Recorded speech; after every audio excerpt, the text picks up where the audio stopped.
All right, 12 minutes now before 9 o'clock. We're always delighted to have this young man in here with us, Jeremy Markovic with Our State Magazine here, senior editor. Great to see you, Jeremy. Thanks for having me. And, boy, we love Our State Magazine. I don't know if you're not familiar with it, if you don't pick up an issue every month, you really need to, because I don't know of any other way you can learn more about what North Carolina is all about in this magazine. It's something else, isn't it? Yeah, it's great. It's great. And this month we're focusing on the coast. That's what I want to know a lot about, the coast. Tell me more about it. I was just down at the coast, and there's so many wonderful things there, but you all seem to find the most interesting things. We found 100 of them, actually. 100, yeah, really? 100 landmarks that you need to see on the coast. Now, we didn't really plan this as a checklist, but you can totally use it for that. So you can go down 1 through 7 on our list, lighthouses, which is probably a no-brainer. Old Baldy, there's a great picture of Old Baldy on there. You're seeing a picture of our cover, which is Emerald Isle. Everything I from love that area. It's just wonderful. Everything from Emerald Isle.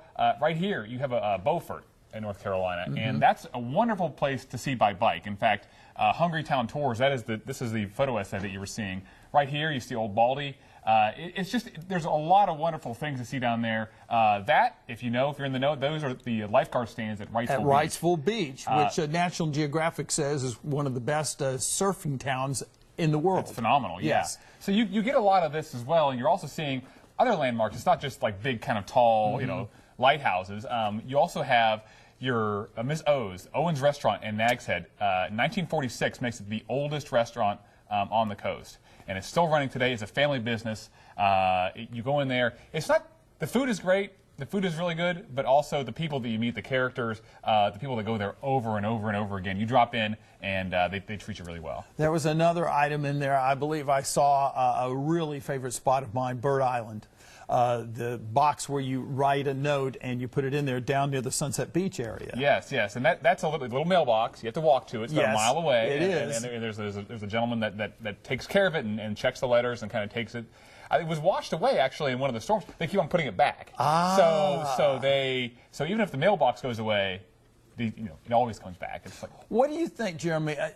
Sometimes we think we know everything about North Carolina, but I know in y'all's research and putting this together, what was the most surprising thing you found?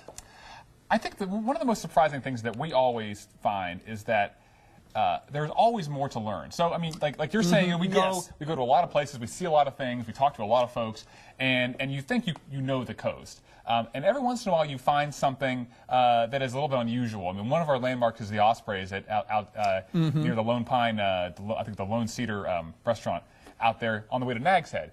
That's a landmark. I mean, they're up there. You can see them when you eat there at this place. It's such a cool little thing that you could totally pass because it's not a restaurant, it's not a lighthouse, it's not what we think of as a landmark. But it's something that is part of the Outer Banks that makes the coast what it is, makes it very special. And meeting people like that and places like that, that's just always wonderful. Yeah, and the history, too, of the North Carolina coast is, Blackbeard the Pirate, and so much more going along there, and the great people and such as that. So, did you find a favorite restaurant that you're going to start going to more often now? Any place on the Outer Banks is good. I will eat at the mall. I will go to the mall, and then I will get back to you, and I will tell you. All right, Jeremy Markovic with Our State Magazine. Pick up a copy at newsstands and grocery stores and everywhere. Get a subscription. How about it? It's $8.52. At Southeast Institute.